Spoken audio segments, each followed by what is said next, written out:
के प्रधानमंत्री नरेंद्र मोदी जी के 9 तारीख को 11 वर्ष पूर्ण हुए और इन 11 वर्षों में देश ने क्या पाया, क्योंकि जब नेतृत्व बनता है और आप लोग एक विश्वास और आशा के साथ में नेतृत्व को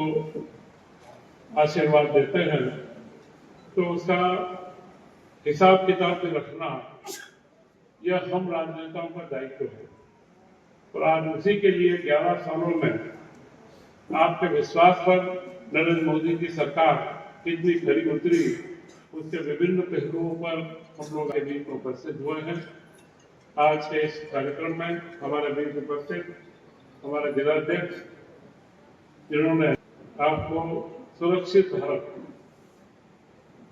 भारत की सुरक्षा में क्या वृद्धि हुई 11 सालों में, 80 साल में 11 साल जो तुलनात्मक अध्ययन आपके बीच में रखा कि भारत की ताकत बाहरी रूप से भी कितनी बड़ी और आंतरिक रूप से भी कितनी बड़ी,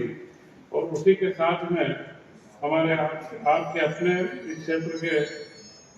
मंत्री नारायण सिंह जी पवार, जिन्होंने सेवा, सुशासन व गरीब कल्याण और उनके आंकड़े क्या हैं, भारत की जीडीपी और उसकी ग्रोथ जो हम बोलते हैं तो उसके प्रमाण को में रखा। उसी के साथ में मंचा सिंह हैं, हमारे विधायक मोहन शर्मा जी, विधायक जी, आपके इस क्षेत्र के अपने लोकप्रिय नेता विधायक भाई अमर सिंह यादव जी, यहाँ के पूर्व विधायक भाई रघुनंदन शर्मा जी, श्री बद्रीलाल यादव जी एवं मंचा सिंह सभी पूर्व जिलाध्यक्ष भी हैं, महामंत्री हैं, इस कार्यक्रम का संयोजन करने वाले हमारे बंधु हैं। और उनसे सबसे महत्वपूर्ण जो आप लोग इस 43-44 डिग्री की गर्मी के अंदर बड़े तन्मयता के साथ में हमारी बात को सुन रहे हैं, तो सभी राजगढ़ क्षेत्र के प्रबुद्ध जन, क्योंकि मैं आपकी तारीफ भी करूंगा कि इतनी गर्मी के समय में और जिस तन्मयता के साथ में, क्योंकि विकास की ललक, राजगढ़ को एक बढ़ता हुआ देखने की ललक आपके मन में है, जैसे सभी राजगढ़ बुद्ध जन यहाँ विराजित है, मैं उनका बहुत बहुत स्वागत करता हूँ। प्रधानमंत्री नरेंद्र मोदी जी ने सुरक्षा दी, देश को एक नए मुकाम पर पहुंचाया। सेवा, सुशासन, गरीबी, गरीब कल्याण, उसका एक महत्वपूर्ण आंकड़ा भी वर्ल्ड बैंक ने जारी करा है कि जो भारत की गरीबी 10 साल पहले 28% थी, 28.77% थी, वह गरीबी अब 8% के आसपास आ चुकी है। यह उपलब्धि है जो पिछले 75 सालों में कभी नहीं आई। गरीबी के आंकड़ों पर हम बात करते रहे, परंतु यह प्रत्यक्ष है, इसको कोई प्रमाण की आवश्यकता नहीं। वर्ल्ड बैंक की अपनी रिपोर्ट, तो यह जो कार्य हुए हैं ये मोदी के समय काल में हुए। उन्होंने भारत की समस्याओं को समझा, भारत की राजनीति को समझा, भारत के सुरक्षा के कारणों को समझा और हर क्षेत्र में कुछ न कुछ जो आवश्यक था, जो बरसों से पड़ा हुआ था, जिसके ऊपर लंबे समय तक कांग्रेस की सरकार ने निर्णय नहीं लिए, अनिर्णय की स्थिति में रहे और भारत की संस्कृति व अस्मिता के साथ में खेलते रहे। उन्होंने उन मुद्दों के ऊपर हाथ डाल करके और उसे सफलता के साथ में अंजाम दिया और एक नए भारत की संकल्पना, एक विकसित भारत की संकल्पना हमारे बीच रखी। और यह जो संकल्पना रखने का काम है, यह कोई स्वप्न दृष्टा ही कर सकता है। हर व्यक्ति इस तरीके की संकल्पनाओं को नहीं ले सकता है और वह अपने ताकत से 11 साल के शासन के बाद में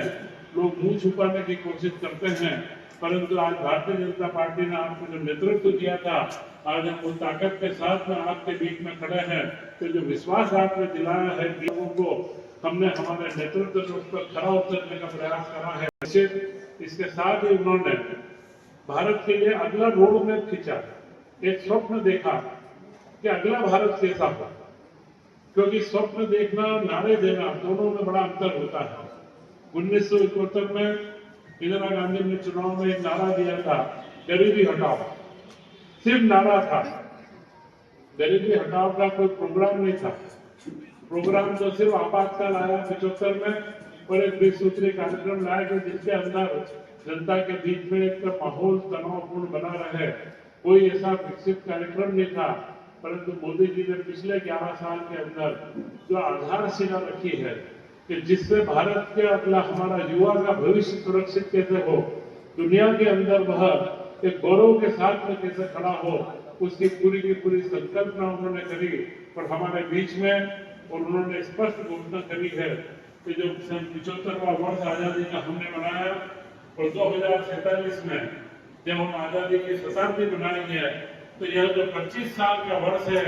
यह 25 साल हमारे लिए एक गतिशील वर्ष के रूप में रहे और अमृत काल के रूप में हम मनाएं। हर देश के नागरिक की प्रतिबद्धता अगर इसमें रही तो मैं निश्चित कह सकता हूँ एक ऐसा नेतृत्व आपको मिला है जिसके नेतृत्व में भारत अपनी पुनः विश्व गुरु की जो परिकल्पना हम करते हैं उस परिकल्पना को साकार होते हुए अपने जीवन में देख सकते हैं। निश्चित रूप से आज भारत की अर्थव्यवस्था की बात आई। भारत की अर्थव्यवस्था में पिछले 2 माह पूर्व ही जापान की अर्थव्यवस्था, जापान के बारे में हम लोगों का बड़ा स्पष्ट दृष्टिकोण रहा कि जापान एक बहुत आगे बढ़ने वाला समृद्धशील है और हम तो पूरे पिछली पायदान पर खड़े रहते थे। विकसित भारत की बात करना ही ऐसा लगता था कि मजाक की बात हो, परंतु मोदी जी ने आज वो सपना हमें दिखाया है और उस सपने पर उतरते हुए दिखा रहे हैं कि कैसे हम जमीन पर उसको ला सकते हैं। और उसका पूरा उदाहरण आपने देखा, वो उदाहरण था पहलगाम के हमले के बाद पूरे चाइना के ड्रोन से लेकर के जितने भी हमले हुए उनका एक भी ड्रोन, एक भी रॉकेट भारत की धरती पर नहीं गिर पाया। तो जैसे ही वहां से हुए हमारे सुरक्षा कवच ने वही बात गिराया। तो भारत को जो करना था, 9 आतंकवादियों के अड्डे बिल्कुल चिन्हित करके सारे फोटो वीडियो के अंदर आए हुए हैं। जिस भवन को गिराना था वैसा सटीक निशाना लगा करके उसी भवन को गिराया है और उधर पूरी दुनिया ने इस बात का लोहा माना है कि भारत आज देश में दुनिया के अंदर सर्वश्रेष्ठ शक्तिशाली राष्ट्रों में से एक है और उस शक्ति का प्रदर्शन हमारे देश के प्रधानमंत्री ने करा है। और ये शक्ति का प्रदर्शन सिर्फ दुनिया को दिखाने के लिए नहीं है, ये भारत के युवाओं के भविष्य को बनाने के लिए है। और उन्होंने जो रोड मैप दिया है कि हम अमृत काल के अंदर भारत को एक विकसित भारत, डेवलप कंट्री, हम बातें सुनते थे G7 के 7 देश है जो दुनिया के सबसे समृद्ध देश हैं। कभी हम कल्पना नहीं करते थे, हम उनकी बैठक में जाते थे तो अखबारों में एक ही बात देखते थे कि G7 ने भारत को क्या दिया, कितनी ग्रांट दी। और आज ये बात होती है कि G7 के अंदर भारत की उपस्थिति उसके स्थायी मेंबर के रूप में कैसे हो, तो भारत भी देने वाला बने। इस बात को शुरुआत कर चुके हैं। कोरोना के काल में हमने वैक्सीन बनाई और 63 देशों को हम मुफ्त भेजी। जो गरीब देश थे उन देशों को हमने वैक्सीन भेजी है। आफत के समय, मुसीबत के समय में इस तरीके का कार्य करना, यह एक बड़े नेतृत्व की ही हमारे सामने निशानी है।